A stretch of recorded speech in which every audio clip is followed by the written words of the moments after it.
me hit the record button again there and start over. Welcome, everybody. Welcome to another episode of the Launch Sequence Podcast. I am your host, Space Tomato. This is episode 99.75. And I would explain why we're at that point, but I'm not going to. So just, go along with it. But we got a good show today. This is my every week podcast where I talk to a couple different content creators, industry professionals about space games. And today we're diving into Elite Dangerous with two of the veterans of the game. Welcome, Yamiks, DownToEarth Astronomy. How you guys doing? Doing great. About that, yeah. It's gonna be a good talk. We're gonna.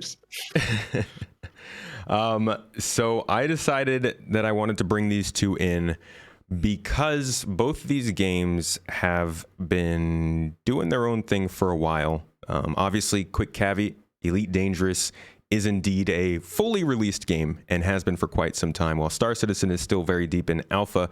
So these aren't going to be apple to apple comparisons that we're making today. These aren't going to be, sweeping generalizations or anything like that. But I wanted to bring you two in to have a little discussion about the differences between the two games, where they are right now in their lifetimes, and kind of the movement that we're seeing with players from Elite Dangerous to Star Citizen. But before we really get into it, I want to give you both a chance to introduce yourselves to anybody who hasn't seen your content before. So Yamiks, why don't we get started with you? What do you do? Oh, Jesus Christ. Okay, so how much can I swear? This amount. Okay, well, then I'm going to use that allotted ability to say that basically I'm known as a... All right. And That's theirs is that like, if I had said this, would the introduction have been 30 seconds longer? That many more words? Oh, well, all right. That's how we're doing. Fair enough. I make content on YouTube mostly about, I started with PlanetSide 2, then, of course, Elite Dangerous picked up and so on and so forth. So there you go. But, yeah. I make tongue-in-cheek mostly sort of the comments, I guess. There you go. Do you stream on Twitch? Oh yes, I do. I stream Twitch, YouTube, and all the things except for Instagram and Facebook. Because no. You don't. Also, Mixer's dead, so no. That. You're not streaming Elite Dangerous to Instagram? I hear that's a pretty big market there. That sounds like a niche. That's content creating on hard mode. Yeah, that's you're really trying to get your own corner there. All right. DownToEarth Astronomy. How about yourself? Tell us about yourself. Yeah, I do space stuff, space games. I fly Elite, Star Citizen. Right now, a lot of Spaceborne 2, Everspace, anything that's outside Earth atmosphere, really. Kerbal Space Program. Do videos on YouTube, live stream on YouTube, Twitch, and then I have a weekly news roundup where I just talk about the major updates that's been happening in the various space games over the last week, and been doing that since 2015, I think. Yeah. Cool. Yeah, you guys have both been around. I know I've watched both of your stuff well before I ever started making content. So. Thanks for sticking with it for so long. I know it can be a pain. You're kind of doing it better than us anyway, so congratulations. Give up to the tomato there. It's okay. I think that is actually covering Star Citizen over the last few years would obviously be a little bit better to grow with than covering Elite Dangerous. No shade to Elite Dangerous, but I do think that what we'll talk about this depends on the time. It takes like 30 seconds to go into Google Trends and then do a worldwide search on Elite and then put it up against Star Citizen. I actually don't know what it would look like. What's trending and more? then look it up No Man's Sky, which makes both of them pale in comparison. See, I know that No Man's Sky is on a different level in terms of the general interest. So in general, in rough numbers, this search, and you can even actually ask it to do YouTube searches on it even. I think the search volume for Star Citizen is anywhere between 50 or to twice that of Elite. Of course, it varies, right? So when Star Citizen has a massive patch, Star Citizen speaks. When Elite has a massive patch, Elite peaks. So it goes up and down, but in general, that's about the numbers. Yeah. Well, let's start, since this is mainly a Star Citizen focused podcast. Some people might not even know much about Elite Dangerous. Can you guys give us a little introduction? What is generally Elite Dangerous about? What's like the big draw for you specifically? Astro, feel free to go ahead. Yeah, so Elite is a space game that came out in 2000 and I think 15 or 14. 14. Like 14, yeah. December 16th, yeah. Yeah, okay, so very close to 15. And the big draw, I think what drew a lot of people in is the fact that they have made a very realistic one-to-one scale model of the entire Milky Way with like 400 billion star systems, with planets and everything all to scale. Yeah. And I think that draws a lot of people in. The at least in the early days of Elite, there was a lot of a focus and attention on making the game very. There was a lot of focus on the simulation side of it, rather than the game side of it. These days, it's moved more over, and the focus has shifted a bit, so it's more focused on the gaming side. But it still has that core one-to-one galaxy and that simulation of what a galaxy would look like or society in a galaxy would look like 1,000 years into the future. Okay. So it was really the scale of the game that sold it for a lot of people. Yeah. That kind of like scientific background. Yamiks, would you agree personally? No, not really. When it comes to the general public, right? The casual Jim Bob, myself, basically, because I came from the outside of the space sim sort of thing, I suppose. What attracted me specifically was the experience that they created. That sort of not realistic. Well, yeah, kind of realism of just piloting a spaceship. That literal word experience is great example, and of course the immersion, that comes along with it. But that was the thing that sort of captivated, or rather, first got your eyeballs in. You look at the spaceship, or you have the joysticks, you're sitting in there, you can move your head around, and you can see individual panels with a lot of information and control the spaceship from different parts, and that gave that depth to mechanics that at least caught my eye, right?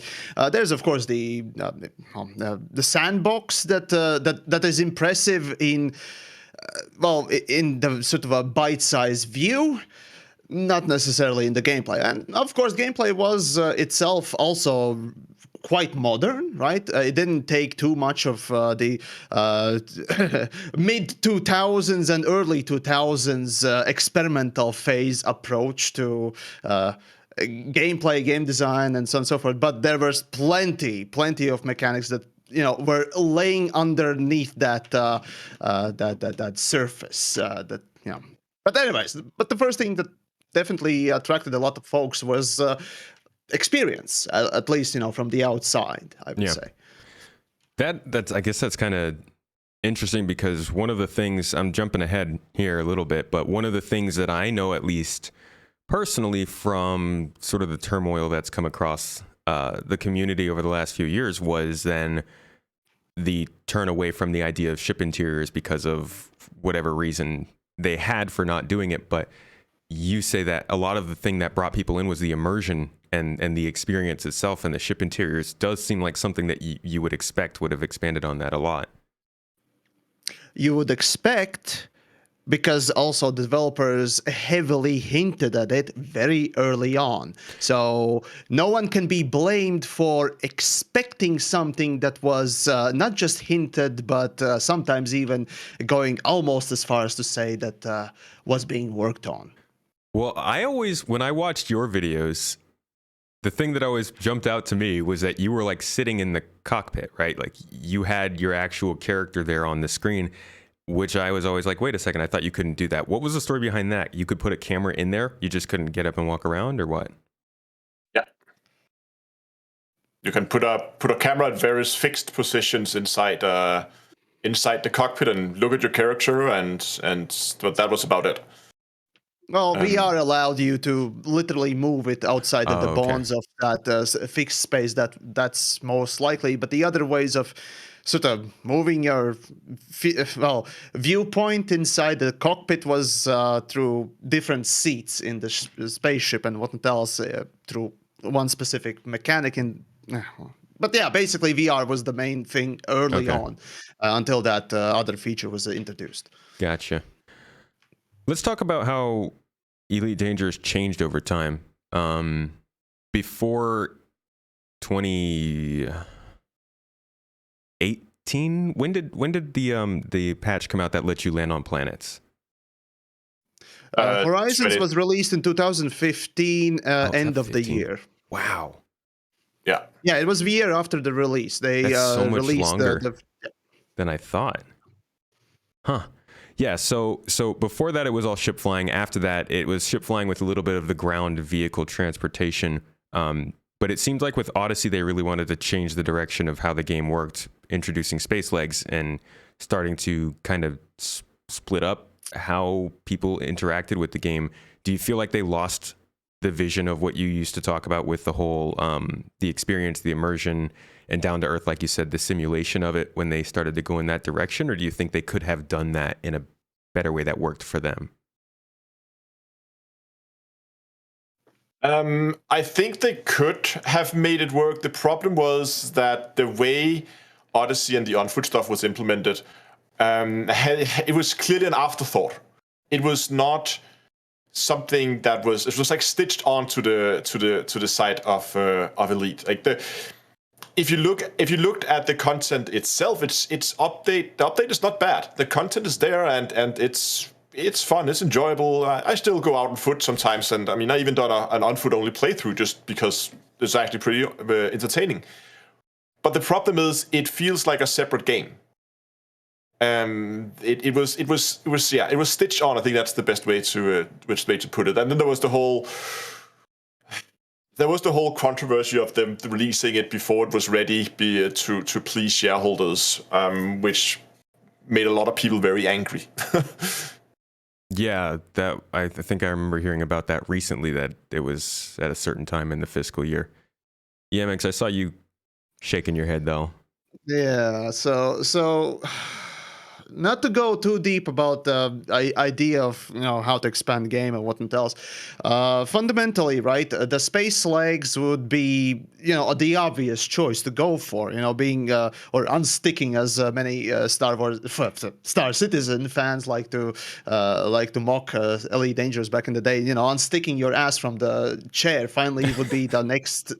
Like it or not, it would be an obvious step in where to go with Elite Dangerous to expand its gameplay variety, if you will, and style as well, to expand that mechanic wise.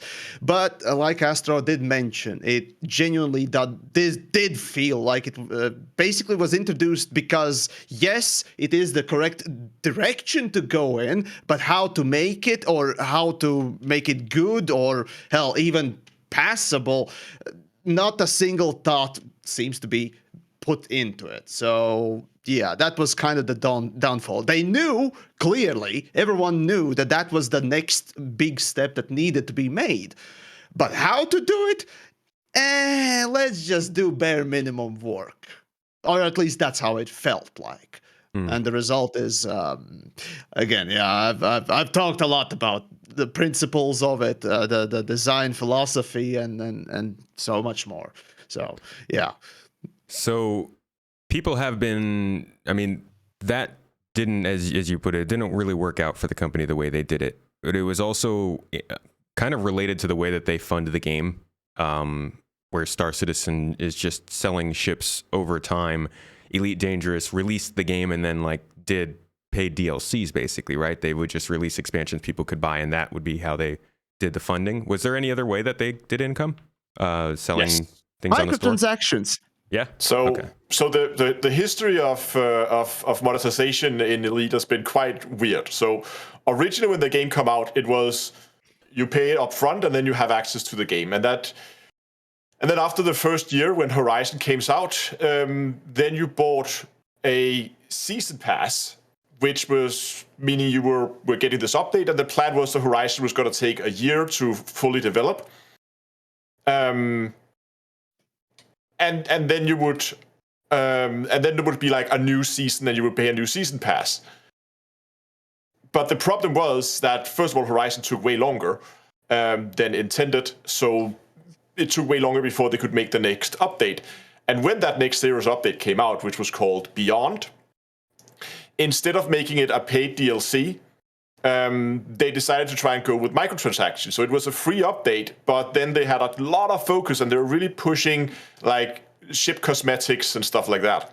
That was really something they were trying to push really, really hard. And that also meant we got like every new patch had a new ship, because we needed a new ship so people could go and spend money to color the new ship, which was actually great. I really liked having that like high influx of new toys to play with. And then when Horizon came out, when the Odyssey came out, we were back to the pay for a DLC like setup. Okay. So they were kind of flip-flopping a little bit, like trying to figure it out. Yeah. There's a bit more to it, right? So as Astro did say, they released the game as a finished thing, right? And they basically priced it accordingly back in the day, right? And that was one-time pay. You pay and you play, right? That's it. No extra nonsense subscriptions or anything like that. Very early on, I don't remember whether or not, well, that was before Horizons was introduced, but first microtransactions made its way already back between the launch of the game and between the Horizons launch. They started pushing some of them out. Historically speaking, some people already found the prices incredibly weird, because basically, what was it? One ship skin was something like $10 or something like that, and yeah, it was outrageous. But quickly they downpriced it and bundled and blah blah blah blah. Doesn't really matter, right? So they basically had their first dip into the microtransactions even back then. Horizons comes out, right, and that was supposed to be like Aster says, season, and that one was a weird one, right? So trying not to go too deep into the history, but essentially what they sold was a hope. They said, hey, we're gonna deliver a couple of features. They named, a couple of things like landing on the planet, a few other things, engineers, blah, blah, blah. Doesn't matter, right? They named a couple of them, but not all of them that they planned. And they said that, well, eventually we're going to deliver, other content, the full value of this thing. Just trust us, bro. Did they do the value delivery? Now, that's a good question, but every update past the launch of Horizons got smaller and smaller and smaller and smaller until the point where Beyond comes out. And that was sort of a last-ditch naming scheme rather than a planned season. I don't think they actually planned Beyond as an actual season. They basically they didn't have enough content to actually sell it for money, so they had to they decided to release it for free, right? And just call it a season, sort of. But realistically speaking, it was just leftover little tidbits from Horizons that they didn't finish delivering. Like, for example, the squadrons, the guild system, basically, and fleet carriers were another thing that was supposed to come out in Horizons as well, but didn't. So they basically just bundled it with a new name and called it a new season. And Odyssey comes out, and that basically is again supposed to be not a promise, which is a good thing, right? You get a full delivery of content right off the bat. That's also questionable, but regardless, they deliver it and just spam their store with microtransactions. It was bizarre. Right now, you can go and check out the amount of skins. It's just disgusting. So yeah. And that was the whole. I think you also gave Frontier a bit of pushback when they were releasing skins for ships that weren't in the game yet. Yeah, quite a lot of folks tend to not mind microtransactions, but they're all bad. Except for free-to-play games, microtransactions are bad. And I'm Well, going to fight you for it. It sounds like, honestly, it sounds like Elite Dangerous and Star Citizen were dealing with derivative issues, to be honest. And when it comes to, especially when it comes to making money, that seems to be a difficulty that both these companies ran into. Star Citizen never had much of a problem. Once they realized they could sell spaceships, that was it. That was like just genius idea there for marketing. Absolutely. There's no denying it. Elite Dangerous was, or rather Frontier Development seemed like a company that tried to trend follow. Basically, they wanted to make a live service game, push out microtransactions, and do season passes. Basically, right? Where have we heard that stuff? I'm surprised they didn't do loot boxes at the time, because that was the thing that popped up at the time. But it's yeah, like Space the Overwatch. season pass, yeah, exactly. But with the Horizons, they genuinely felt like they were literally slurping the industry Kool-Aid at the time, and that was the season passes, battle passes, and stuff like that. Seasonally speaking, where you get reoccurring transactions left and right, and of course microtransaction, what else. But it felt like Frontier as a company really just simply saw everyone on the market doing one thing and had a product that was popular, and thought, well, all right, let's try and push the possibilities of the transactions and of course money, income, revenue, and all that stuff as much as possible. And hey, everyone's doing it, so why not? Well, I'm curious what the community's feelings were throughout all of this towards the leadership behind the company, because I really don't want to like say something false with this, but it does sound like the company to an extent wasn't super thoughtful about what their players wanted, rather just like having the game be made and work. But she has always had, and this has been something that had been critiqued for years, that they always had this like they have like a list of things they want to do, and when they're done with the thing, then it's like, yeah, that's it, we're done. That aside, what's the next project? And then they begin on something completely different.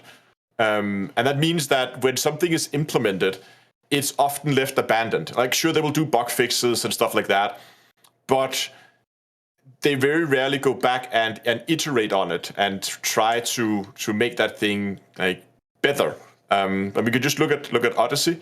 While what they've added with Odyssey, and we got a decent selection of weapons, and we got 3 different suits to play with.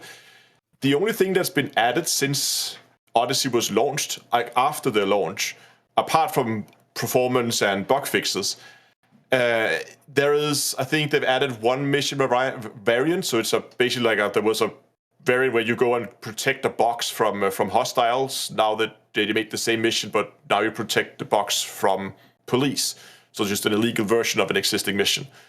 But there's been no new suits, no new weapons, and it's the same with a lot of the Scorpion.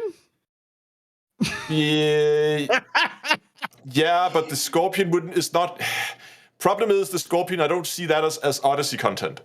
I know that exclusive to Odyssey. That's I know, but okay. No, It's not on-foot content, right? Yeah, exactly. Yeah. Sure, you can take the Scorpion, which is like a surface combat vehicle. For years, we only had 1 surface vehicle, which was like an exploration vehicle. But now we got a more combat-focused surface vehicle.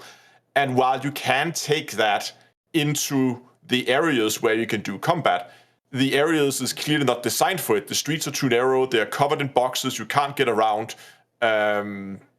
It's clearly not intended to go there.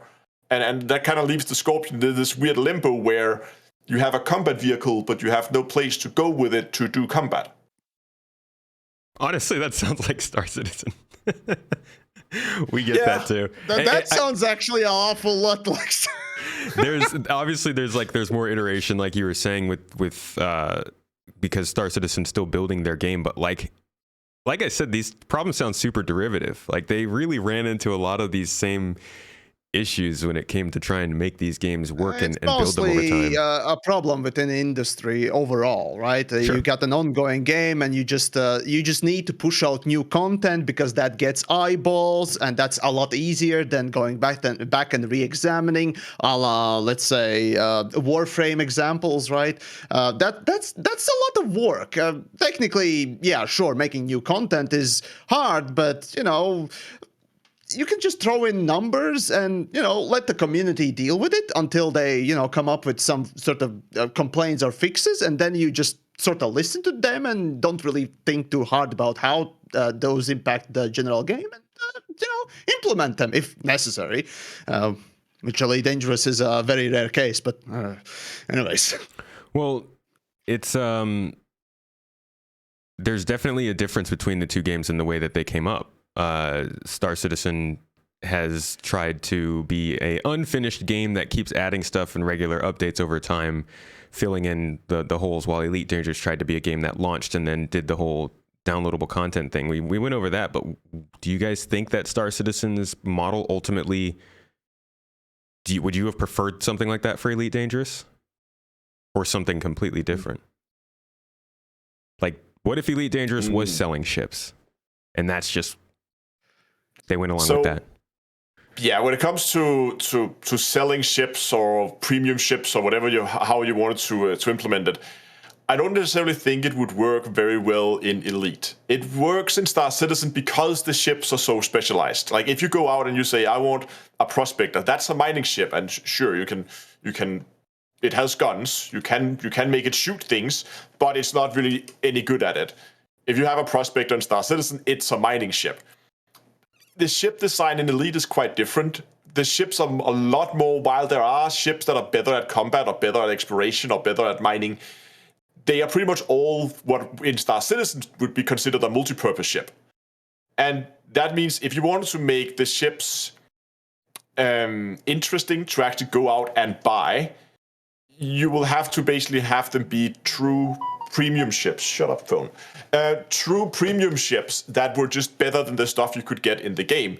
They tried that very early on when the game came out with the Cobra Mark IV, and that probably was, but it was just a worse version of the Cobra Mark III. So they got it flipped on the head there, but that wasn't very well received. So I don't think that the Elite community would have received it very well if they had gone the premium ship route. Okay.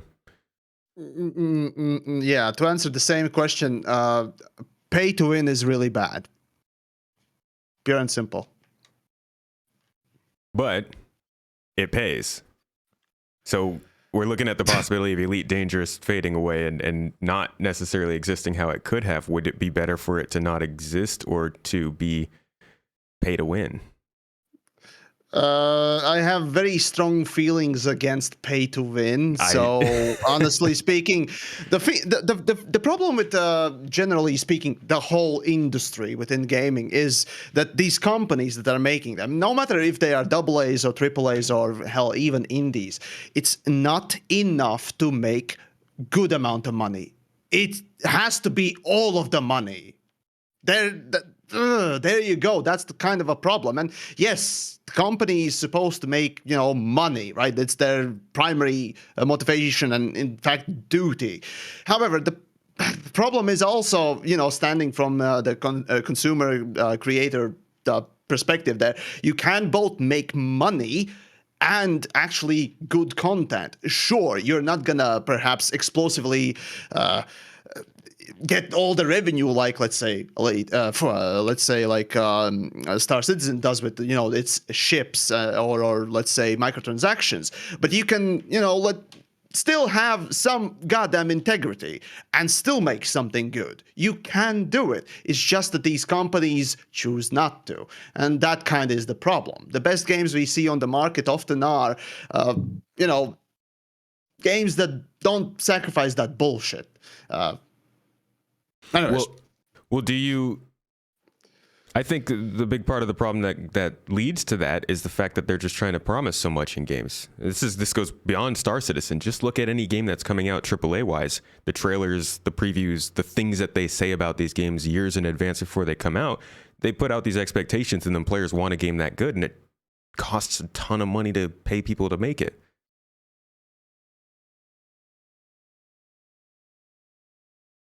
I mean, is it you guys just looking at me, but like the point being that games are expensive, and do you promise the people to make the game that they want to have with all of the crazy things that they want to see, and then come up with the way to make the money for that, or do you come up with a reasonable way to make money and then build a game based on how much you can earn? Because both those methods sound difficult, but like, how can you plan that second method? How can you know how much money you're going to make? Fundamentally, within the industry, it's hard to, sort of first make the thing and then deliver it. Back in the day, yes, that was more of a case with the bigger publishers, EAs, 90s and early 2000s when you didn't have the, internet connectivity and these new payment methods, essentially. It was the time when you literally set aside a budget for a specific game, be that from the publisher or not, and you made whatever you could within that allotted time. There are plenty of games that barely came out at that and half finished, but we still look at them quite well. One of my favorite ones is Stalker, Shadow of Chernobyl, right? That barely got made, but hey, original idea that it had was such a grand one that could never be really made. Today, though, with a more flexible environment, or, well, I wouldn't quite say flexible. I would say rather that gamers, TM, or whatever you want to call the community that we have around gaming overall, we are more accepting for basically getting strung along, and our goodwill gets exploited far too often, and we are far too accepting for it. Microtransactions is a good example. Half-finished products are a good example. Back in the day, you couldn't really afford doing that because, well, you spent a lot of money making a product, and if it's not decent enough to be played, it gets reviewed bombed and it doesn't simply get sold. These days, you can sort of promise first and then deliver whatever comes next, essentially, or whenever money runs out, deliver whatever is left, essentially, not necessarily what you promised. So times have changed, purely and simply, and sadly, we as, well, just customers have accepted far too much from far too sleazy assholes. EA. Well, this is how things like construction have worked for like centuries, right? People have always said, hey, I can make this, just give me the money for it. And then when they give them the money, they're like, okay, it might cost a little more. Give me some more money. Construction's a great example of embezzlement. Yeah, embezzlement, but also just like building something that's insane to try and put together. Like, I always loved the metaphor that game engines are like the scaffolding around the building being the game. And it feels like a lot of times they will go halfway, get the scaffolding up, get the game partially made, and then be like, oh crap, we need more money. And usually that's where, like, maybe, or not more money, but more time, more development, more money, more resources, whatever. And you see delays with games and stuff like that. But with Star Citizen, it's kind of just a constant mishmash of this. There is no, hey, we released and now we need more money to keep building onto the game, and they're just building it on and on and on. I guess I have no real point with that, but I'm trying to draw a contrast between the way the Elite Dangerous did it and Star Citizen did it, and wonder if there is some way for Elite Dangerous to have raised money differently. Maybe not by selling ships like you said, but I know that they did more stuff with the scale, with the idea of exploring the Milky Way galaxy and going to different places. And I wondered if there were just like opportunities there for them to capitalize. Yeah, I think you want to take this? Yeah, I think the dangers of in general terms, I think the dangers of going with the monetization method that Star Citizen is going with is that if like you have an incentive to keep pushing out new content, new ships, new missions, new whatever, right? But if you have existing bugs, they can quickly begin to like stack up, if you will, and you end up with a large technical debt of a lot of bugs that you need to fix. That means at some point when you eventually want to release the game, you might have months' work of just bug fixing. And while bug fixing is absolutely necessary, it's not necessarily like the most sexy things to put in a patch note. It doesn't draw a lot of views and attention from a community saying we fixed like 200 bugs. Yeah. We can look at Kerbal Space Program. Huge number of players right on launch. There was a lot of bugs in the game. And Private Division, that developing it, has put out, I think, 2 patches now, each of them containing more than 300 bug fixes. Hasn't changed the player numbers. They have. You should see those patch notes. They're massive lists of bugs they've fixed. And even though that they're pushing out all these bug fixes, the player numbers are still down. We briefly talked about it before we went live. They're down to like 500 concurrent players peak. Which is nothing. I mean, it's a fifth of what they have in KSP1. So it's not just it's just fixing bugs while necessary is just not. It can't stand alone in a patch because it doesn't draw enough attention. It doesn't draw new players in. It doesn't draw players who might have put the game down for a bit. It doesn't draw them back in. So you can see the point with Star Citizen is I'm generally concerned that at some point CIG ends up with a long list of bugs, and they're like, we're going to have to go and fix this, and they're going to have to spend months trying to fix all this long list of bugs that's in the game and make sure that it actually performs and can run on like not a supercomputer. And what's the revenue going to look like in a period like that? Do they have enough money stored up in the company that they can go through a period like that and get the game launch ready? That's a danger. I'm still certain that I have confidence that CIG is going to figure it out, but it's still difficult to manage, and that's why I think I think we would see a lot more games being abandoned and left in a buggy state if that monetization method that they're using in CIG were more commonplace. So I think the most surefire way is to like pay when the game comes out. You pay that like 40, 60, however much they charge for games these days, and then you might add a DLC later with some additional content. I think something like Monster Hunter, they do exactly that. They launch the game, everything is there, game's ready, go play it. And then about a year or year and a half later, they come out with some large DLC that adds a lot of new monsters you can go and fight in the game. Yeah. The classic release model. The classic release model that we've seen since the ages when you bought games on CDs or even... We were spoiled. We were spoiled. You got a game and it was done and you installed it and you played it, and if you wanted to play it more, you had to go and buy the extra disc, if you will.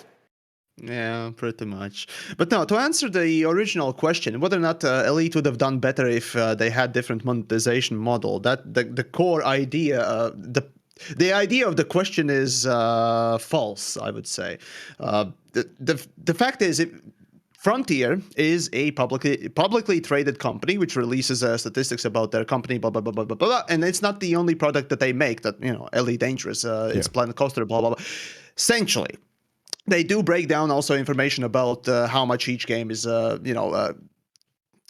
gaining in revenue. And fact of the matter is, Elite Dangerous, as I previously mentioned, doesn't earn all of the money like Star Citizen, for example, but what it does is earn enough money.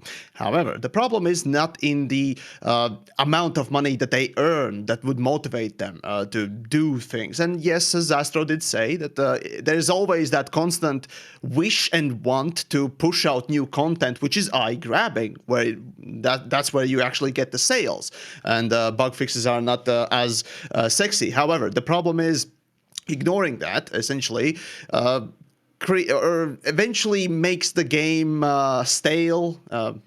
Yeah, the word stale is a perfect one, or stagnant, most perfectly. And what you need is is good management. No, regardless of what the revenue is for the game, you have to put at least some focus on the core gameplay, refine it, iterate on it, just re-examine it. Even that much, right? Balance passes, such things as just quality of life improvements for the base features and everything around and in the game. So it doesn't really matter. A great example. It doesn't really matter which game it is. It really just shows when the developers have their priorities set at least somewhat right.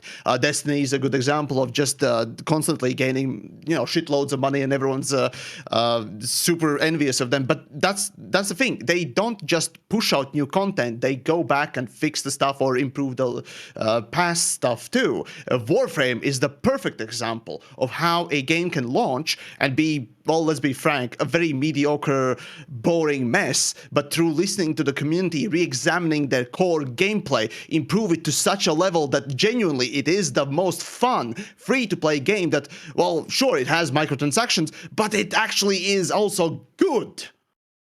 I wish Anthem did that. Oh, man. I'm sorry. You say Warframe, and I just think of robot people, and I'm like, oh, gosh, Anthem could have been so cool. But that's a really good point. That it doesn't come down to the fact that they weren't making enough money, but rather that the game itself was just not evolving in a way that was healthy for its longevity. That's kind way of saying the management is just a bunch of idiots, and that wouldn't be a wrong statement either. Well, that kind of it works out for Star Citizen in that regard, because they always have the excuse of needing another update coming out. So they always are able to. Now, hold on, don't make a face at me, all right? not because they actually are doing that, but because they can always point at another update, be like, hey, we're making the game. You can expect that there are more features coming out in a quarter, so stick around, see what they are, come back and check them out. And I think that really works out for them, despite it also being indicative of the fact that the game's still in development. I mean, it's a standard live service pattern. Whether Star Citizen wanted to fall into it or not, it's a standard live service pattern. So yeah, I mean, it works. But I don't expect to see updates from something like Fortnite at the same amount of regularity as Star Citizen. At least if Star Citizen's falling behind games that are already launched but are still live services, then we got a problem, because they're building the game, right? Like, you expect them to still be adding more stuff at that point. I'm not talking about reality. I'm talking about expectations. I know that they struggle with updates, but if a game is actively being constructed, I'm expecting more content added than a game that's adding more on top. But that's besides the point. What do you actually? Good question. What do you mean by the word content? Specifically, really anything. It could be a new weapon, new emotes, location, animation, gameplay, whatever. Just as long as they're making some kind of a release. And obviously, like Astro said, not a bug fix.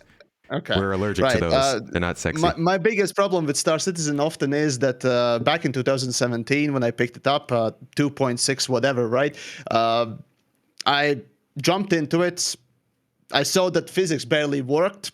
I saw that frame rates barely, jumped above 60 at that point. At that point, you actually could disconnect from the server. But anyways, and today you jump into Star Citizen and basically the same thing. Physics are wonked and fucked, and server whatever just does not perform. So that's fair.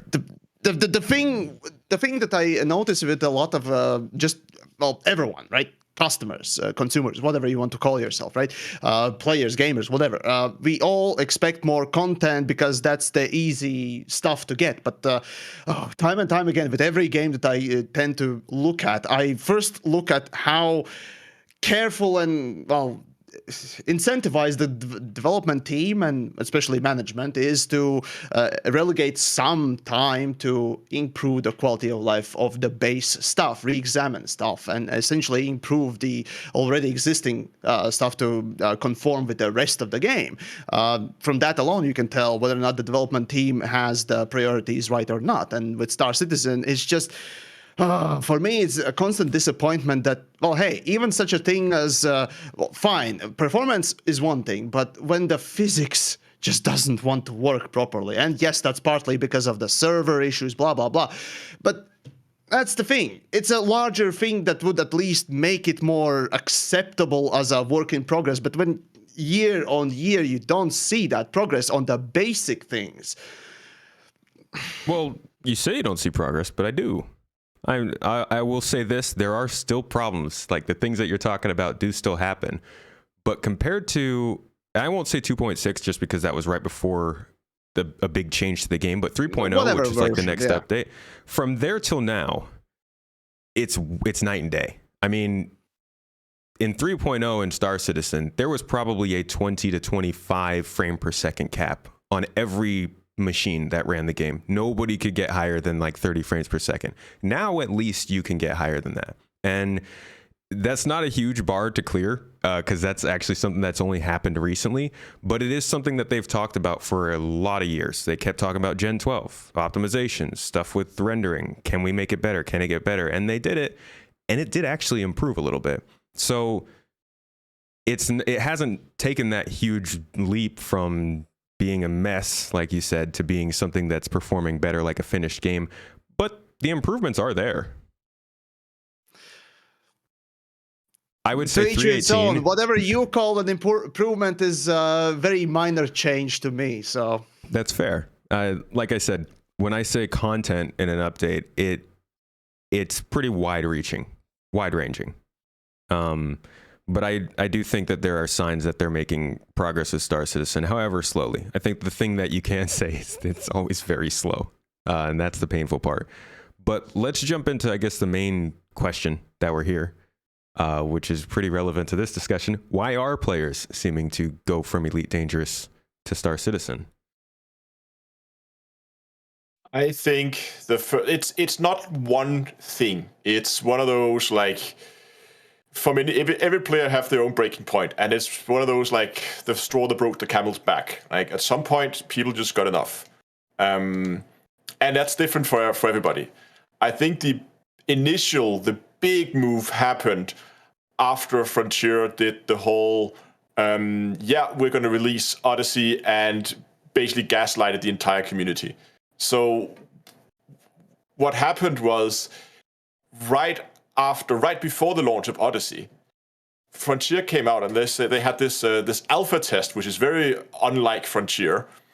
But they had this alpha test where they allowed players access to the game early. And the game was very, very buggy, and people told Frontier, this is very, very buggy. There's a lot of bugs that needs to be fixed. This is not done. And they went out and said, oh, but the branch that you're on is like 3 months old, and we have a lot of work in, and everybody was like, oh, okay. So all these bugs that you see, they will, of course, be fixed by launch. And everybody was like, okay, so we're like in a 3 months old version of the game. That's fine. We're going to keep playing. We're going to keep giving feedback, and people did that. And then the game comes out, and the bugs were not fixed. And this was clearly not a 3 months work that's been done on the game, and it was almost a complete copy of what we've been playing on that alpha test.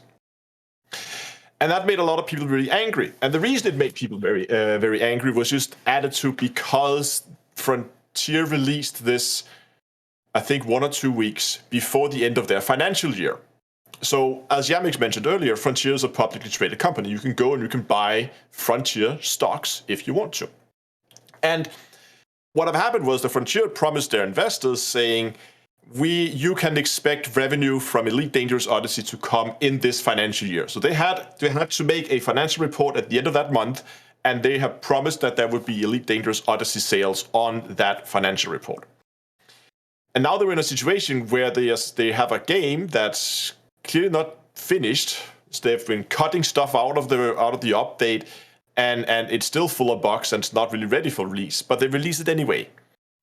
And then the players, they got that feeling that Frontier cares more about pleasing their investors than they care about actually making a good game for the player base. That made a lot of people angry. That's where it started.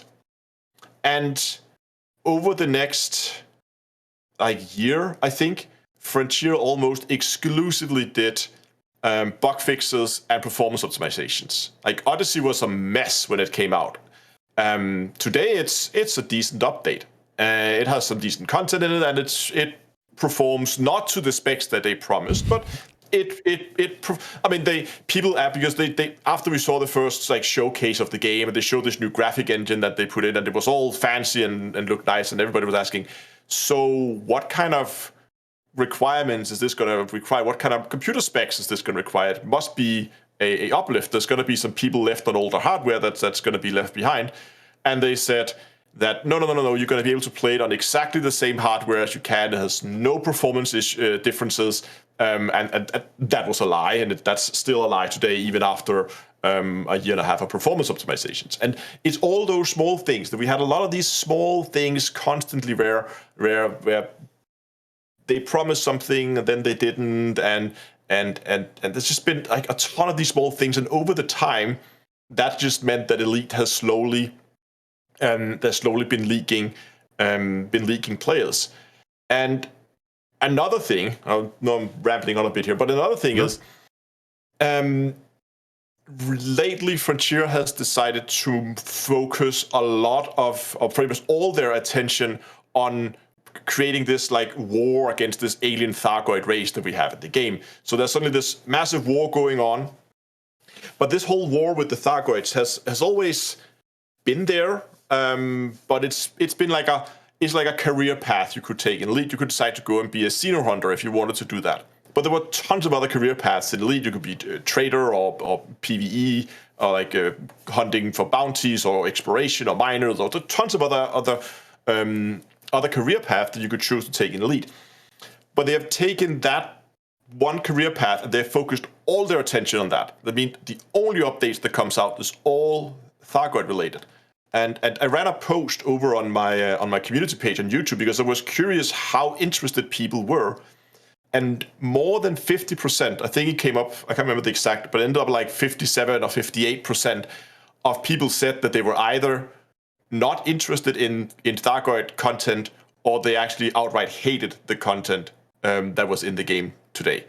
With the rest either was then split between saying that they were that they really liked it, or they was somewhat interested in it, where the majority think was somewhat interested. So there is some interest in it, but there's still a large portion of the player base that is just not interested in the content that Frontier has decided to go and focus on. And that also have meant that if you were an explorer, or if you were a space trucker and you like to go and haul cargo around, you're looking at the game and you're saying, so all the on-foot content was not really adding a lot to a space trucker. And in the foreseeable future, there's going to be a ton of Thargoid pew-pew content coming out with a lot of combat focus. You might look in other directions. You might look at other games, and then you can look and say, oh, we just got physicalized cargo over in Star Citizen, where we can now actually move our cargo boxes around. And that might be enticing for people who like to haul cargo around, that they can go and see their cargo, and there's not just a number on the screen. So I think it's a lot of small things that just constantly over time have meant that the Elite has been bleeding players in other directions. And even after we got the console transfer, so Frontier, they shut down their console support. You can still play on console, but there's no Odyssey, and there's no more updates coming on console. It's legacy. It's basically been abandoned. But they have allowed players to transfer their accounts over. I'm sorry. Yeah? I thought they released on console. I thought they released Odyssey on console, but just weren't updating it anymore. Did they not? No Odyssey. That's so the whole console. There's a story. I'll elaborate later. So the whole reason that I think that they had so many issues getting the game out was because they could not get it to release or to perform to specs on the last generation consoles. It could run fine on the newest generation, I'm sure of it, but last generation it just wasn't possible to get the performance that they needed to get it accepted and get it launched over there. And that's why they made the ultimate decision. I think first they said that they would launch on PC and then console later, and then eventually they just decided not to launch on console at all. So I think they basically they launched on PC knowing that the state that the game was in would not run on console. Then they tried to spend a year where, as I said, they spent that year like hunting down performance and just really getting the game run as smoothly as they can, with requiring as little resources as they could. But at the end of the day, they just had to throw in the towel and said, we can't get it to perform. So they just abandoned console and said, you're not getting Odyssey. And from now on, you will consider legacy mode, and you're not getting any more updates. Nothing. Yeah, I mean, that would hurt people. All this Thargoid content, as far as I know, that's not on console either, because that's legacy. And even though it's spaceships stuff, it's in space. It's not on foot. It's still not being put on console. So Frontier did allow people to transfer their accounts over, so they could basically take their commander, their save from console, and they could go through a form, and then Frontier would take that account and they would put it over on PC. So people could take their account from console and they could put it over on PC and they could play with it over there. Yeah. But even after all the console transfers, there's not been a noticeable spike. Because you would expect that when you suddenly see all these console players flooding in, right, you would suddenly see a spike in player numbers on the Steam charts, because they're now suddenly playing. That either. And it didn't happen. That spike never came. And to me, that just indicates that, yes, there has definitely been people, and I know people personally who has transferred over. So it happened, and it's been a feature that people have really requested. But it's just not been in mass. I think Frontier acted too late on that. People were already gone by the time that they opened up for the console transfer, and that they decided to basically sunset Elite on console. Yeah, a whole so year. They were just... Yeah, exactly. I mean, sitting in limbo for a whole year and then being told, yeah, sorry guys, you're out. They basically fractured the community like twice in 1 year. Yeah, exactly. That is rough. Yamiks, it is rough. You had something to say about the Oh gods, right. The original question, right? So why so many people from Elite Dangerous are flocking to Star Citizen? Well, the answer to that, I probably think some of your viewers can easily answer. I think because they are the flockers, whatever you want to call them. Those same flockers. Oh yeah.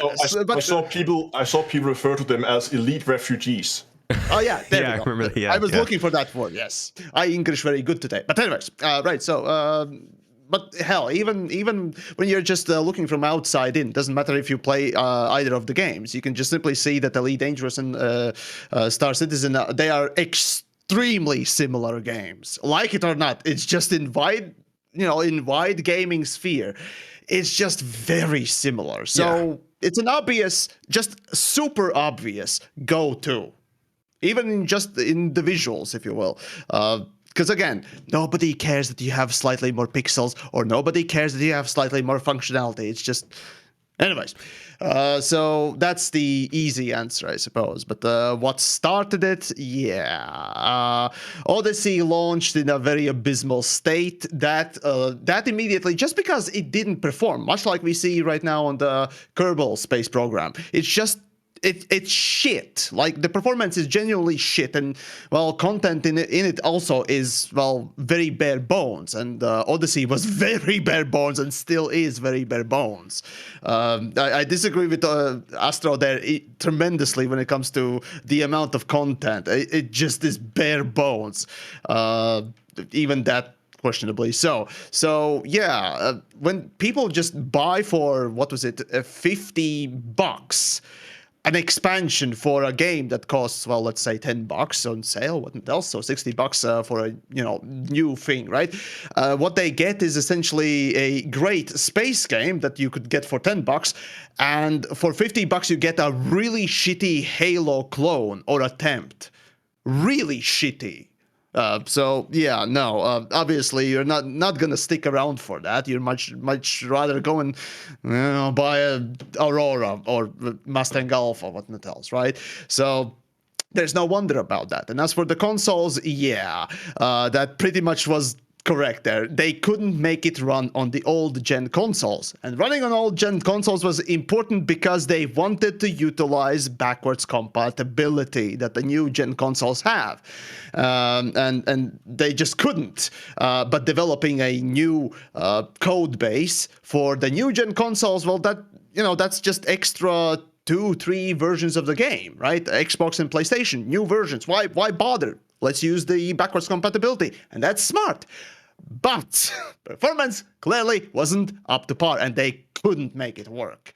So that's the long and short. But yeah, to answer the question simply, it's just a similar game or looking game.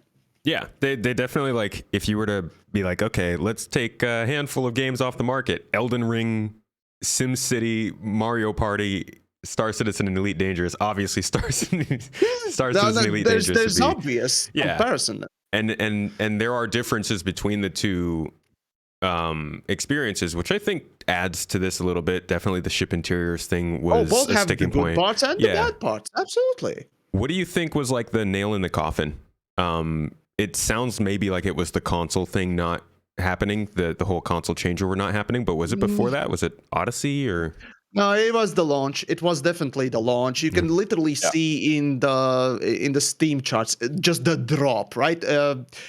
For Elite Dangerous, though Steam charts is not, or Steam is not the only place where you can get Elite Dangerous. In fact, Elite was given out for free on Epic Store, where they gained a lot of new user accounts. I think it was going from 2,000 to 4,000 user accounts to 8.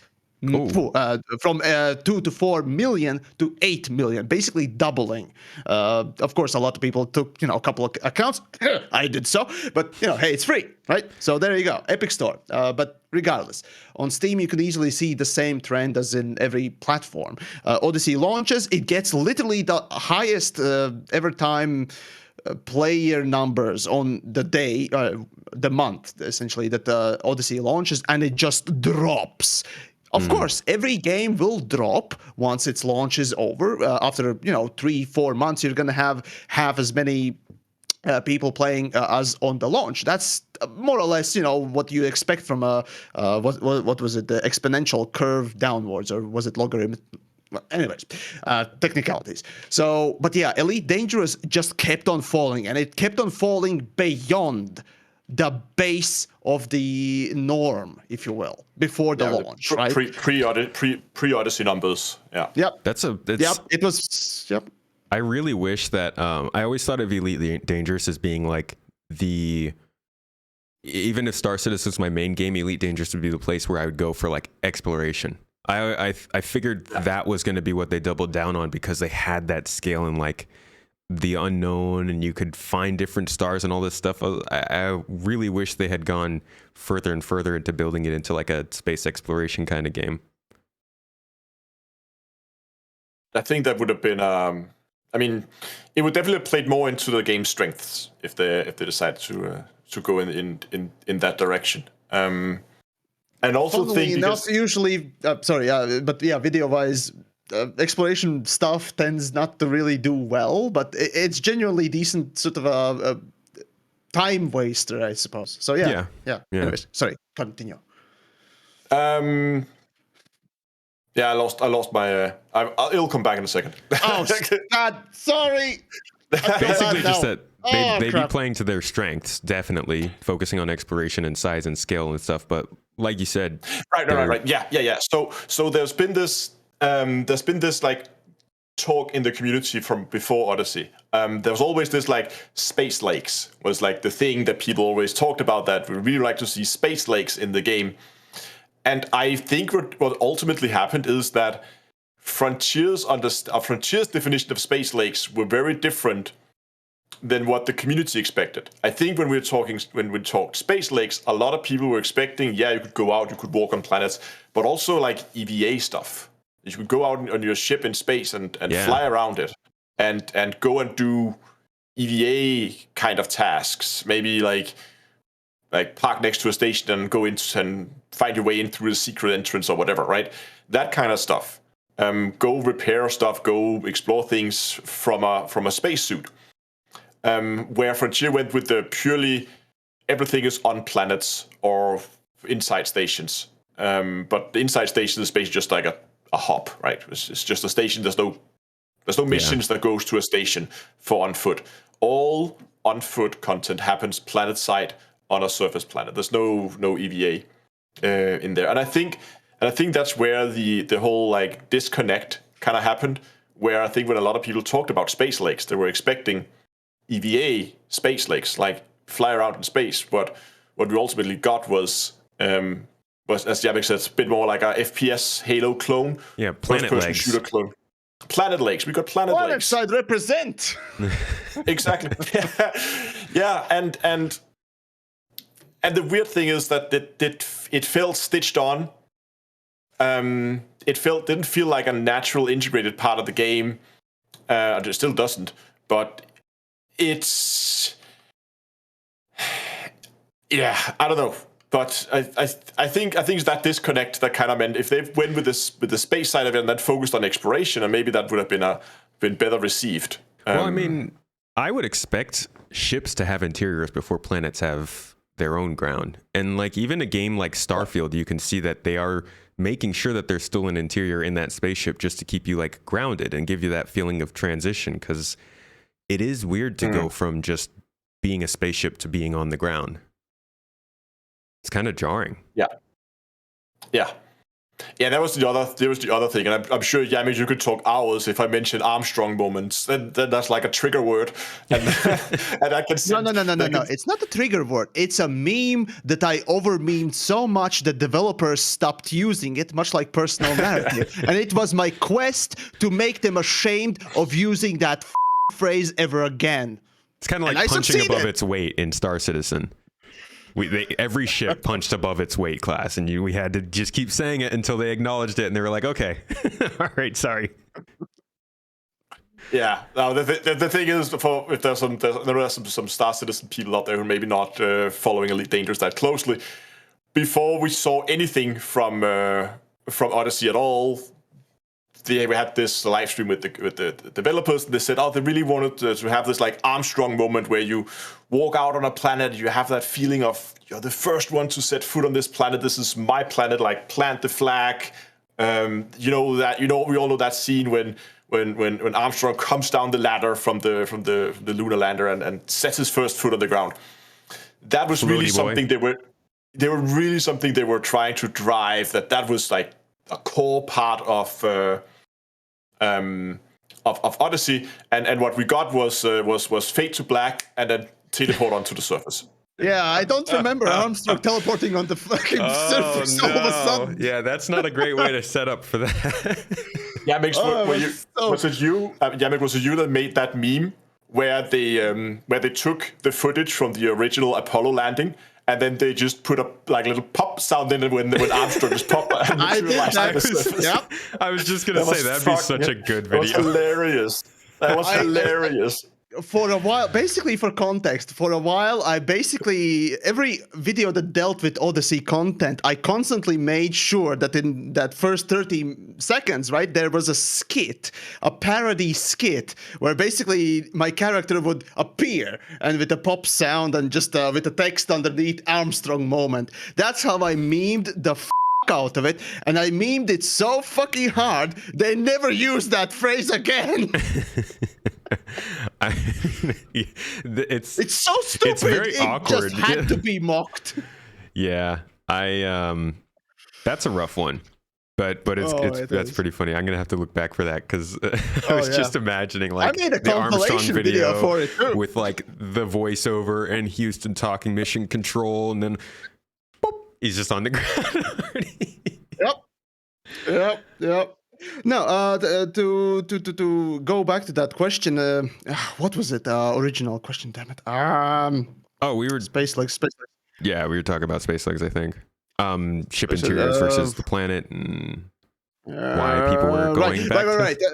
Well, basically, the thing that Astro didn't quite mention was EVA was a good opportunity to genuinely make something cool and surprisingly also kind of easy to I guess code, I would say even, but regardless, right? The thing that people didn't quite, or rather, what they expected from Space Legs was what literally Star Citizen showcased, right?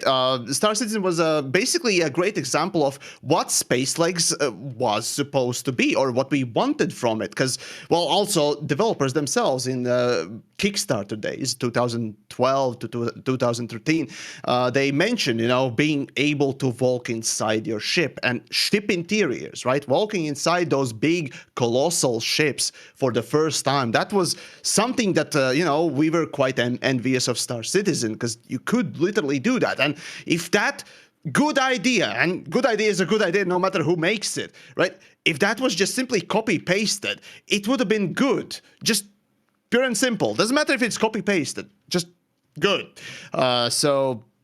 Yeah, but that didn't happen. What happened instead was they decided, oh, hey, well, looking at things is nice and all, but fundamentally, there's not much gameplay to it. And yes, that is true. There's not much gameplay to just looking at things indeed. Star Citizen. But regardless, Elite Dangerous chose to go with a route of, hey, what is the most attention-grabbing thing? And lo and behold, yet once more, combat is the thing that draws people in. But let's not make it quality. Let's just copy-paste ship combat onto FPS combat. If you've ever played a game that copies the vehicle mechanics onto an FPS model, no, the word tanky and bullet sponge come to mind a lot, and lo and behold, that's what Elite Dangerous is. That's why I say it's Halo, but hell, not even Halo is this tanky or bullet spongy. So the result is, let's go with the least amount of effort for the most obvious choice, which is not necessarily a bad thing, but the way they did it was just horrible. So yeah. They missed a great opportunity to make Elite Dangerous a lot more immersive and that expand that experience with the Space Legs. Literally getting off of the chair and walking inside your ship, and then doing maybe some missions on foot, not necessarily with combat, but combat's easy, crowd pleaser. Yeah. So here we are.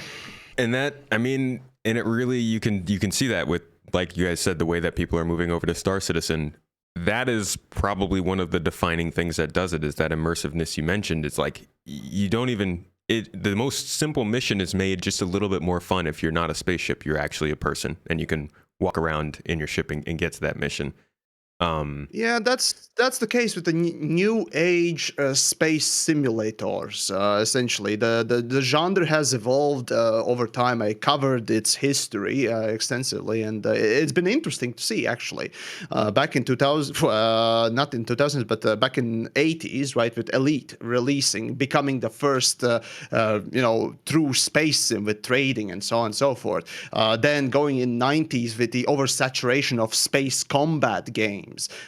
Made for at least interesting progression within the space combat genre, right? They realized what works and what didn't work when it comes to just pew-pews, right? What people liked and enjoyed a lot. But because of the oversaturation, everyone got really bored. And because of that, basically the early 2000s up to mid-2000s and late 2000s as well, the space sim genre was occupied by a lot of experimental and, well, frankly speaking, subpar games that didn't really, succeed.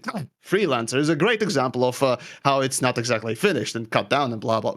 But there's a whole nother story. Essentially, that was the stagnation period. However, with the 2012 announcement from Star Citizen, it completely rejuvenated the space sim genre, because it not only, at least insinuated, but at least showcased as well the idea that you could just not only do space pew-pews, but trade as well, just like in the past space sim games, but also get off the chair and walk around with your first-person shooter guy. And that genuinely so easily added into the whole genre that it became kind of a necessity these days. You literally see every space sim out there nearly doing that, unless they are space combat games, a la Everspace Chorus and so on and so forth. Yeah. So every true space sim game, X4, No Man's Sky, right, and Elite Dangerous, Star Citizen, all of them have first-person walking, or at least wanted to have this first-person walking until Elite Dangerous got it, and then we didn't really want it because it was shit. But there you go. Sorry to ramble on, but that's a little bit of history for those that are catching up. It's really important to understand the context, because like the games that we're getting right now are, the ability for people to make space games now is so much different than it was before. Being able to add scale and all these planets and being able to land on them and stuff. That's why you see a company like Bethesda willing to take a risk on it, and it's cool to see. It's an interesting one indeed. Yeah. It's gonna be shit regardless. I'm sure it'll be fun, and I'm sure it'll have some pretty big problems. But I always enjoy Bethesda games. Like, I always find something with them. And besides Fallout 76, I didn't shoot for that one. But that was the only one. No, Elder Scrolls Blades. Didn't you enjoy that? Okay. A freemium thing. If we want to talk about all these weird little side things that they're doing, no, they're first party RPGs. I enjoy those. But by the way, you keep using Halo as an example, man. You keep bringing a tear to my eye every time. Halo Infinite, that's again. I'm honestly, not a Halo fan. I'm Infinite, Halo 5. I'm Halo a Half-Life kid, okay. But Halo, it just feels like a lot of Halo was Halo was the inspiration for, or Halo and Bungie's Destiny were inspiration for Elite Dangerous. There are basically three types of schools of FPS game making. That's a hardcore FPS tactical stuff. There's the more action based shooter stuff that is Half-Life and kind of Counter-Strike, and then there's the fully arcadey sort of stuff that is Halo. There are sort of again, I like FPS games. Can't you tell? I'm there with you. I love Halo. But let's talk about Star Citizen as a whole now. I want to hear your guys' opinion on the game, kind of what your thoughts are on it. We've talked about Elite Dangerous a lot here, and you both made content for it a lot in the past. Are you thinking about moving to Star Citizen? Are you interested in the game? What are your thoughts on it right now? Yamiks, how about you give us the rundown first? I look forward to hearing what you have to say. Right. Yeah. The way I interact with Star Citizen for the most part is a drive-by shooting.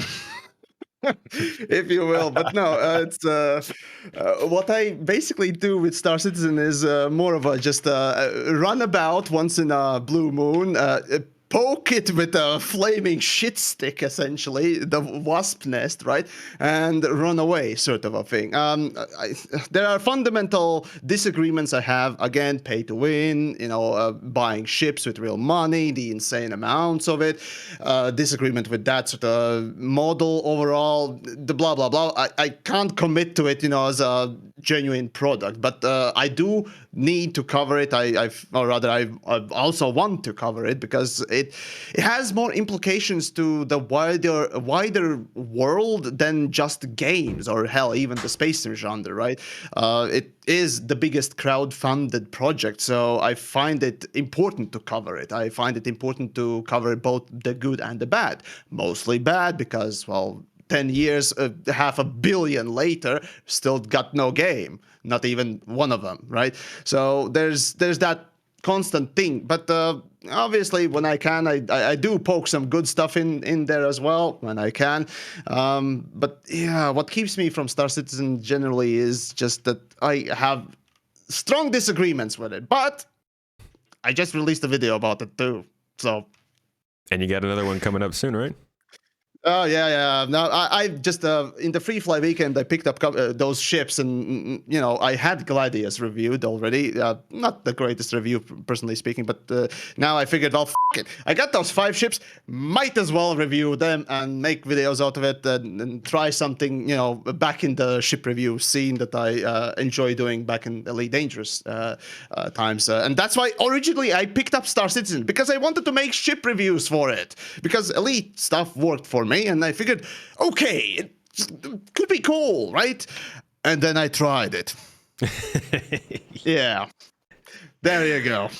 I think it's worth noting that there are definitely issues with Star Citizen some of the stuff that they do, the way that the game plays at times. There are problems to point out, but you make a good point in the idea that it's a big game. It's a big thing, despite everything that it is or might stand for. It's a force in the space game industry, and it's going to be interesting to see how games that come out after it either fails or succeeds build off of what it did. Absolutely. No, basically, Star Citizen has not just one, but multiple guns to its head and multiple machine guns too, to do at least okay not to sink the idea of crowdfunding.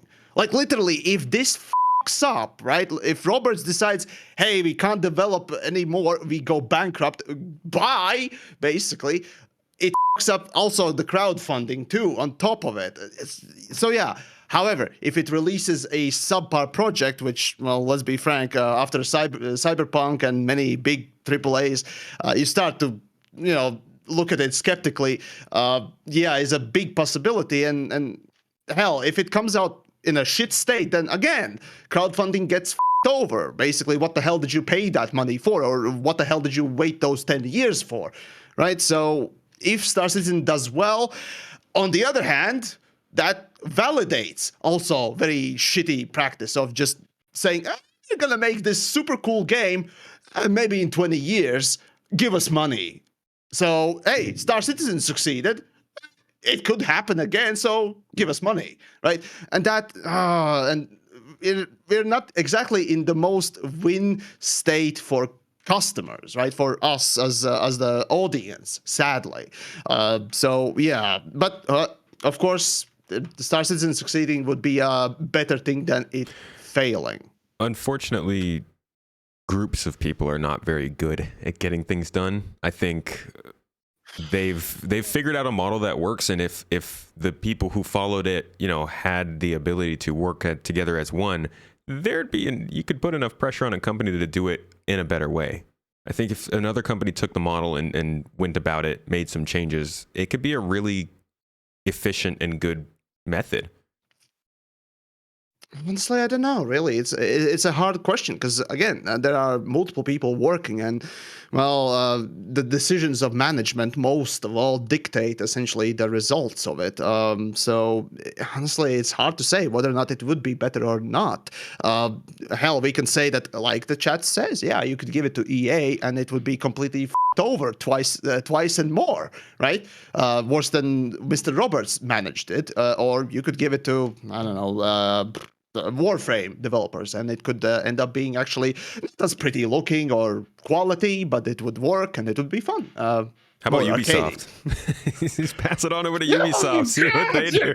No, Jesus. We would get Enema boarded, if you will. No. Poor Ubisoft. They have been struggling. Come, abusers. Those guys. No, I mean, genuinely, they are still under investigation and legislation for literal sexual abuse. We laugh here, but that's a serious problem, too. No, I know. I mean, there are several game. Honestly, it's disheartening how many game companies there are that have gotten in trouble for that over the last several years. But I am glad that kind of stuff gets made public and they get, there's pressure to change how they're doing that. DownToEarth. What about you? How are you feeling about Star Citizen? And you have to match Yamiks in time, by the way. Yeah, okay. So I quite enjoy it, and I do regular content for it, and I play it on a regular basis. And Star Citizen is one of those. I think the best way to describe it is it's like owning a convertible without the top, right? Like on a sunny day when the sun is out. And everything is right. That's perfect. Yeah. Everything is right. It's beautiful. It's perfect. It's the best thing since sliced bread. But a cloud comes in or a bit of rain, and it's terrible. You're gonna have a bad time. So it's like Heathrow Airport?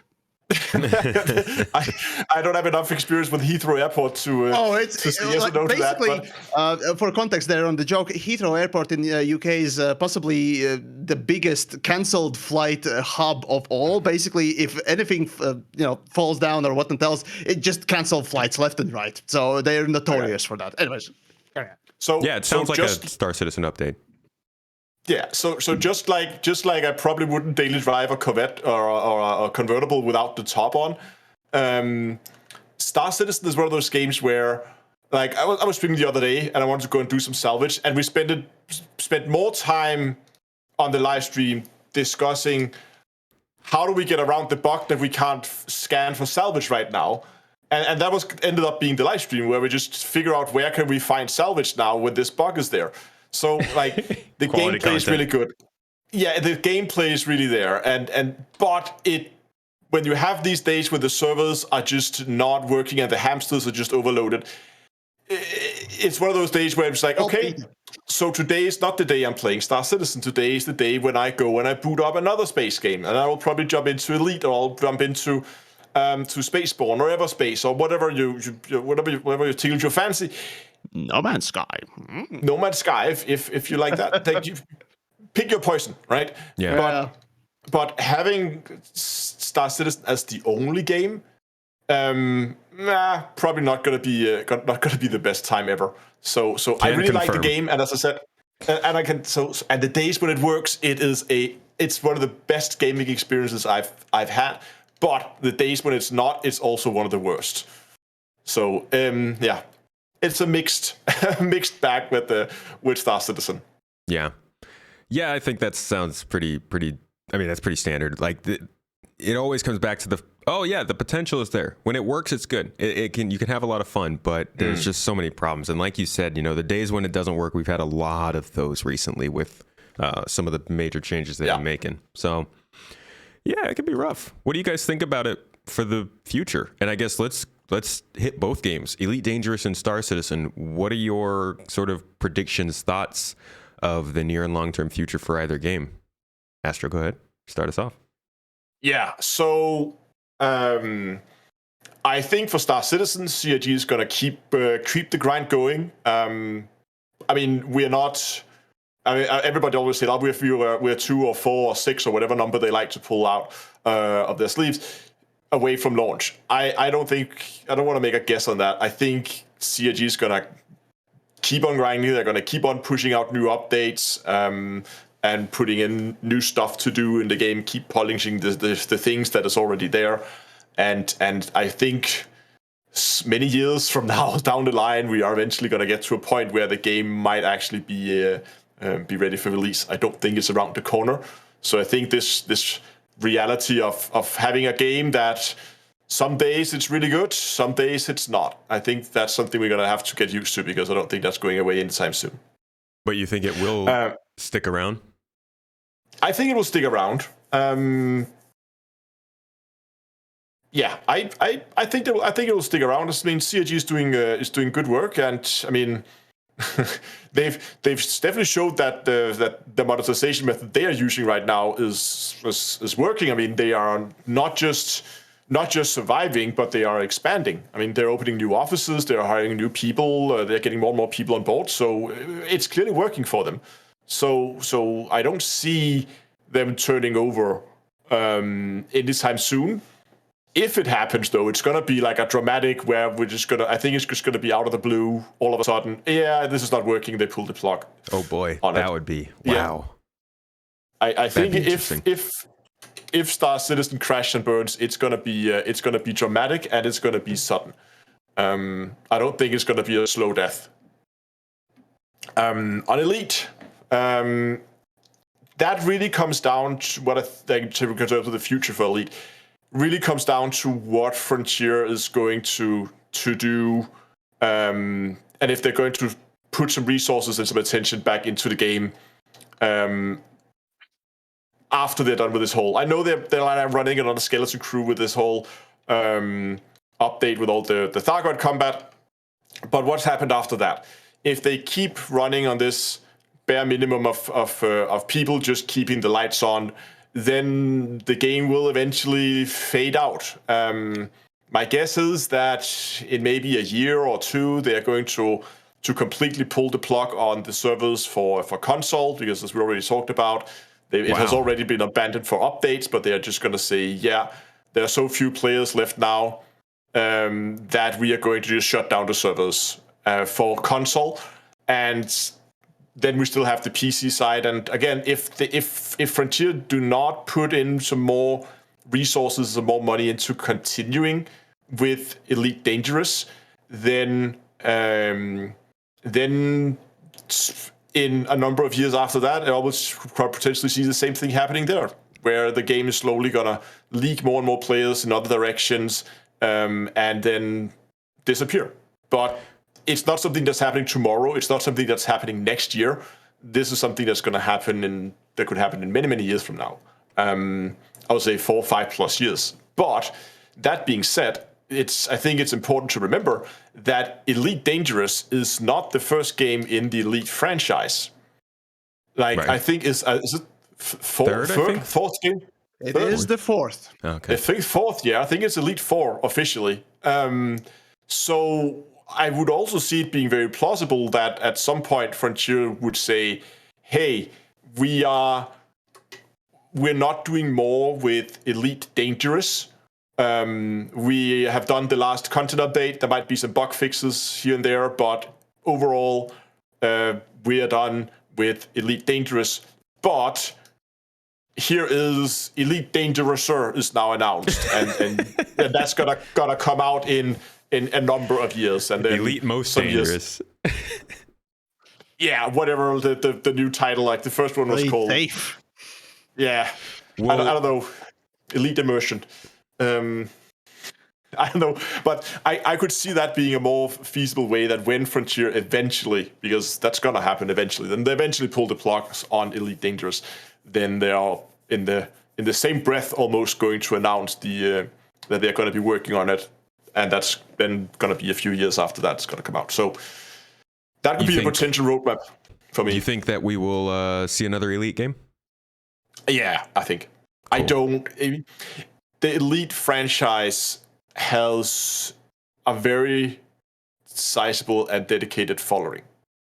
A lot of the players that Frontier has now leaked in all kinds of directions, they are gone left and right to other games. If Frontier suddenly comes out and say Elite Dangerous 2 or Elite Dangerous More Dangerous or whatever it's going to be is coming out in 2-3 years, all those players, whether they played it back on the original Elite back in 80, whatever, 84 when it came out, or whenever they played it, 84. They're going to be listening. Yeah, they're going to be listening, and they're going to be interested, and they're going to at least come back and give the game a try when it comes out. So the Elite franchise is far from gone, and I don't think Elite Dangerous is the last game that we've seen in the Elite franchise.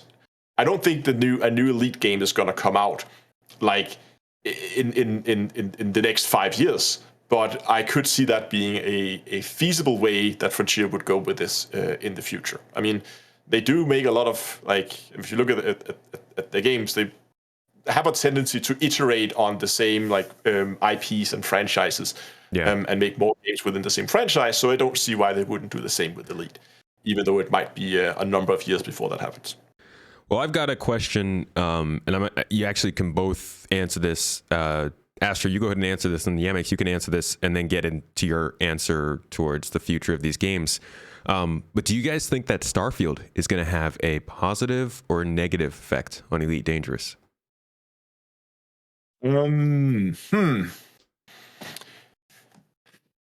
Short term, probably negative, because there's going to be some space sim players that's going to move over and play play Starfield. From what I've seen with Starfield, looks promising, but it doesn't look like a game where you're going to be putting 10,000 hours into it, like some people have with Elite. And then I could see people maybe moving back, and it could have a knock-on effect where maybe people go in and they play Starfield, and they played it for a bit, and then maybe they're like, hey, I really liked it, and they're going to be looking at what other like similar games exists. Yeah, exactly. Because a lot of players will play a game for maybe 200-300 hours or something, and then kind of feel like, okay, maybe they're kind of done with that, but maybe they want to try something similar. And then obviously when they begin to Google around, they will find Star Citizen, they will find Elite Dangerous and those kind of things. So I think initially it's probably going to mean players are going to move away and move over to Starfield. But in the long term, I could see this having a benefit to the space sim genre as a whole. Yeah. Yeah, I agree with you there. Yamiks, what do you think? Go. Okay, Starfield. Well, as with every new game, obviously about space and with the spaceship flying looking thing, most of the people will, go and take a look at it, check it out, especially considering that it comes from Bethesda, right? Not some sort of AA or hell indie developer, right? So it's gonna be that, but I mean, it's the same equal sort of downturn in popularity for rest of the space sims at that moment when Starfield launches, because it grabs all the attentions and so on and so forth. But whether or not people will stick around with Starfield, or will they go back to Elite Dangerous, Starfield, Star Citizen, No Man's Sky, whatnot else, that we'll have to see. But generally speaking, what Starfield mostly will end up doing, I think, is going to be much like No Man's Sky did partially, and that is sort of a gateway drug for the hardcore, shit that we sling around in the space sim stuff, Elite Dangerous and Star Citizen. Though considering that Elite Dangerous is stagnating and will continue stagnate until it, will be turned off, as Astro said. Essentially, that's their MO in general. It's going to be more of a boon for Star Citizen and especially No Man's Sky, because those are very similar, right? I would say that because of the just stagnative wheel spinning attitude of Elite Dangerous, it's just it's not as popular as the other space sims right now. So obviously by just pure percentile, it will be found a lot less. Whether that's how it kind of play out, I don't know, man, really. But it's a Bethesda thing. People might just jump in and see that, oh hey, shit's broken, and oh hey, it's not well thought out, and oh hey, it's, well, frankly speaking, Bethesda garbage bullshit that they've been pumping on for the last years, literally. That might even turn people off of the whole genre or idea. But you never know. There will always be somebody who comes over, right? Really, it's just another game for the sort of a genre, if you will, and it's really gonna act more of a gateway drug for rest of us, rest of the games. Casual players getting into space games. Yeah, pretty much. So what do you think of the future of these games then? Right. Elite Dangerous or Star Citizen? I think it was okay. both. So, yeah. Right. Just right. So, right. Elite Dangerous, as I said, wheel spinning and stagnation. Stagnation is the MO of the company overall, as I've examined time and time again in my analysis and more. Right. I essentially saw their management just not really giving too many fucks, and essentially we already knew, well, let's be frank, that Odyssey would be the last big hurrah for Elite Dangerous. I mean, how much more longer can you get the shit rolling? I mean, Elite Dangerous is nearing 10 years by now, so Odyssey was clearly gonna be the last thing. Even if it does well, it's not gonna rejuvenate the whole game as much, I think. There is a fluke chance, of course, and that'd be great, but let's be frank, that's not gonna really happen as much as you'd expect. So, Odyssey would still be the last thing that is being sold in an expansion size. Whether or not it does well or not determines how long it will stay afloat. And as we kind of know already now, with the hindsight, Odyssey was garbage, and it accelerated the downscaling, downcrease, whatever, fall of Elite Dangerous. But now Elite Dangerous has basically entered that stagnative period that it loves to be in always, basically. And it'll just keep on dwindling until, developers just decide, it's not worth it, and turn off the servers. And because Elite Dangerous is always online game, you might not get to play it afterwards. Of course, I've examined a couple of end-of-life scenarios, but I'm not so hopeful that they will actually fulfill the server code release that they promised back in 2015. So, yeah. Okay. As for Star Citizen, Star Citizen, right? Star Citizen's future. Oh God. Well, as I said, I'm gonna look forward to whatever comes. Of course, that'd be nice if it succeeded, at least to some mod come, so that it doesn't literally. The physics works. Sink, no. Just so that it doesn't sink the whole crowdfunded side of things, right. Not just gaming stuff, right? Because crowdfunding is a fantastic tool to make something really cool happen, and it has happened before. Let's just see if Star Citizen is not another mighty number 9. Yeah, that's a throwback. But anyways. I'm not really here to try and predict the future. Again, with the Star Citizen, it's interesting. I've seen its MO, much like Elite Dangerous, but to predict its future, I tend not to. Whatever comes, just like with Elite Dangerous, right? Whatever happens. All I know is that they love to stagnate, and that's what they're going to do, because that's their MO. For Star Citizen, it's going to keep on releasing content or JPEGs, if you will, until a point they can't. And what happens then, or whether or not they release before that point, who knows? So not gonna sit here and try and predict. So I'm just gonna sit back and do what I tend to do with Star Citizen, and that is observe. Observe? I thought they were drive-bys.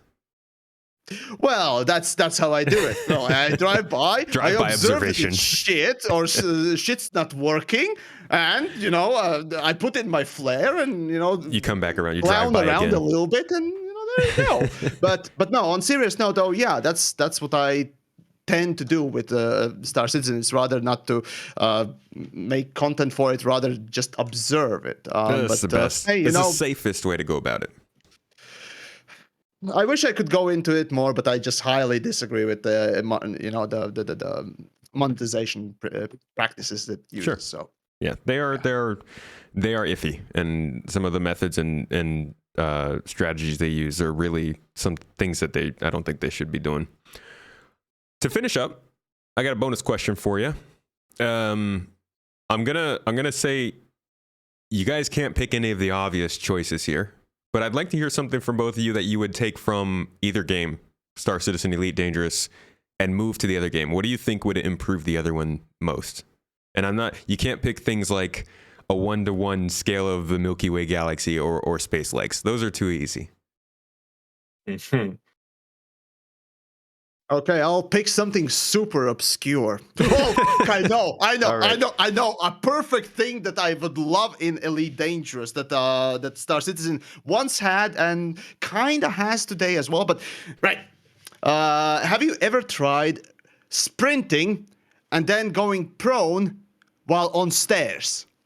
Yeah, that's an amazing thing that I love. Dolphin dive, yeah. Get some air time.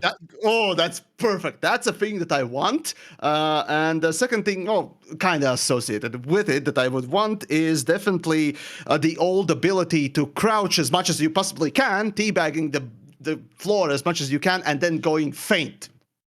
That was fantastic. I hate that they removed it from Star Citizen. It was just so funny. So there you go. That's my pick. There are some very funny glitches. I used to have, there's this glitch that I'd get in Star Citizen. Maybe it wasn't a glitch, but I would run and jump so much that my character would just randomly trip and land on their face for a couple of seconds. And I just got a blast from that. But it reminds me of that. That would be a great addition. I hope they write that down. If you guys are watching, by any chance, add that back in. Diving down staircases. It's what the people are clamoring for. Astro, how about yourself? Or wait, hold on. Yeah. Yamiks, you didn't. I'm sorry. Yamiks, you didn't say what you would want from Star Citizen back into ED, did you? Right. From Elite Dangerous to Star Citizen. Well, I could be a and essentially say physics. or hell, even the shit peer-to-peer netcode. Well, from Elite Dangerous, I would say definitely UI. Let's just go. Yeah, I would say ship UI definitely, because currently Star Citizen's UI is just so unreadable unless you zoom in. It's very busy and also hard to read, so that's a problem tremendously. So yeah, I would say the definite great part that is the UI from Elite Dangerous and its snappiness. Okay. Yeah, I think of all the UI things. Oh. I do like the fact that you can switch screens in ships in Star Citizen. That's always been one of my favorite things. Oh, so like switch what they display. I would keep that. I love in Elite clicking into the display so that it becomes like the screen for you and interacting with it is great. That and then the 3D interface when you're landing. Star Citizen needs that very badly. Yeah, absolutely. We used to have something landing like it, but support. Actually, speaking of that, landing in Elite Dangerous has to be very precise and straightforward, and then in Star Citizen you can just drop it on the landing and put it on the wall. Done. I love that. Why other games don't really bother with that? It's beyond me, but here we go. That's another thing. Land on other people's ships. Hey, pad ramming's fun. I have no comment on that one. Astro, how about yourself? Give us the features. I actually went a lot more like broad than just like an individual features. So from Star Citizen and into Elite, I would actually love if Elite would do more handcrafted areas. I know that it's not feasible to handcraft like 400 billion star systems. So obviously the majority will be like generated areas, but I would love to see like some of the areas where we are a lot around the bubble, that those to be more handcrafted, because I know that they have like these, which is technically handcrafted little like, here's a little camp, right? And then you just take that camp that go like boop boop boop boop, and the same camp is just everywhere, exactly the same.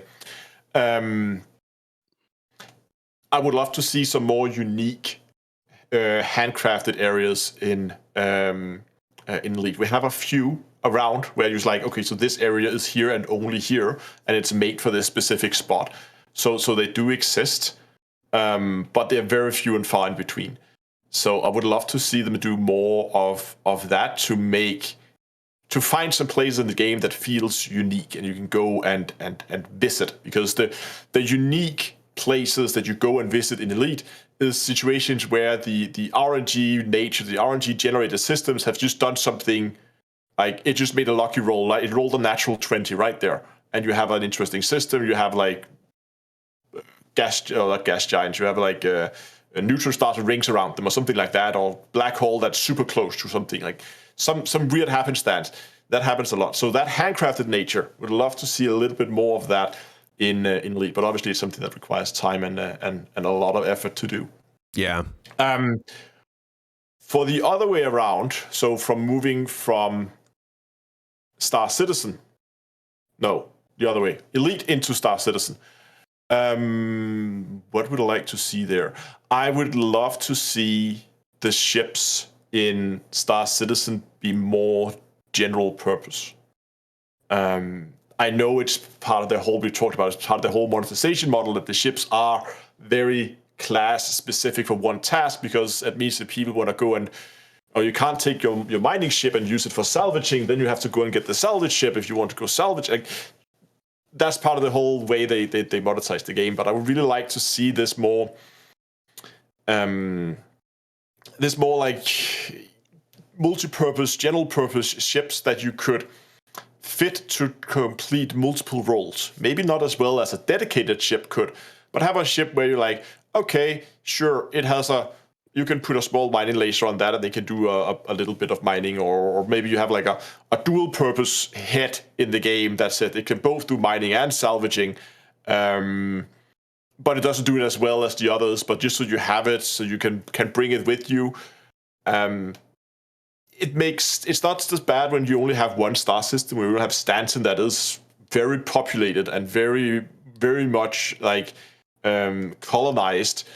But I think as the game moves on and we begin to get maybe less populated systems where you're more like out in the black, away from where everybody is, you're more on your own, then having these multi-purpose ships might be more important. Alternatively, that's simply going to mean that you're going to have to do it in orgs of where you have a whole organization moving around. So you have different ships available, or you're going to have to run around massive capital-sized ships where you can have different ships in the hangar or stuff like that. So yeah, more multi-purpose ships in Star Citizen would be nice. I'm hoping there is something they call utility mounts, which are on a lot of the ships already, and the idea behind them is that you can put tractor beams on them. I know that much is true.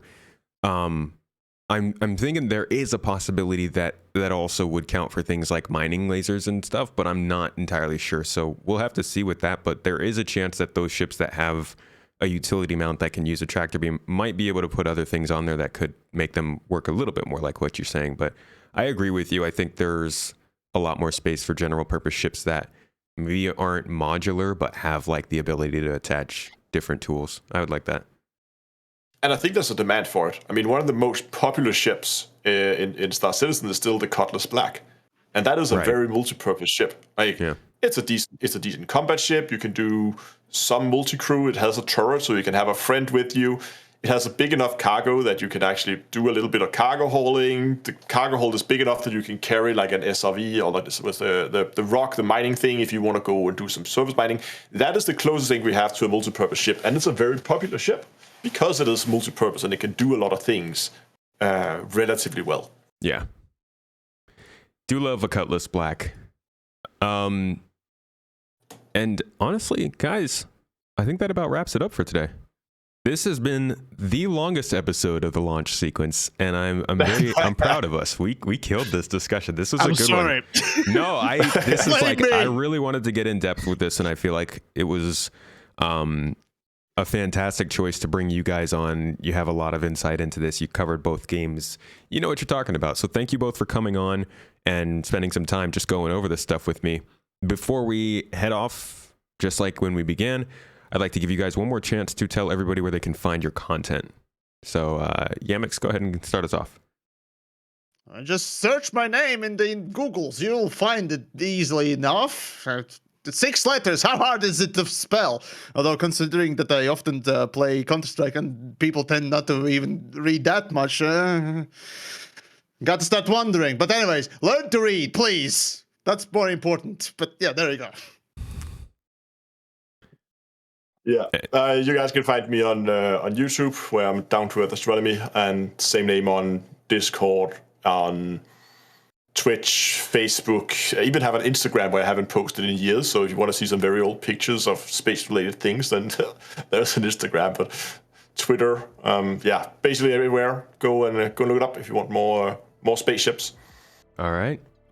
Well, thank you guys again, and thank you everybody who came to watch this one live here on Twitch and YouTube. You can also find this posted afterward over on YouTube, as I do every week on Mondays on Space Tomato 2. We are also on all audio platforms, so if you like podcasts and you want to listen to one in your car or something, hit us up. Check us out. Space Games. Otherwise, folks, this has been the Launch Sequence Podcast. Absolutely love my time with you, and I'll see you all next week. Thanks again, and have a good one.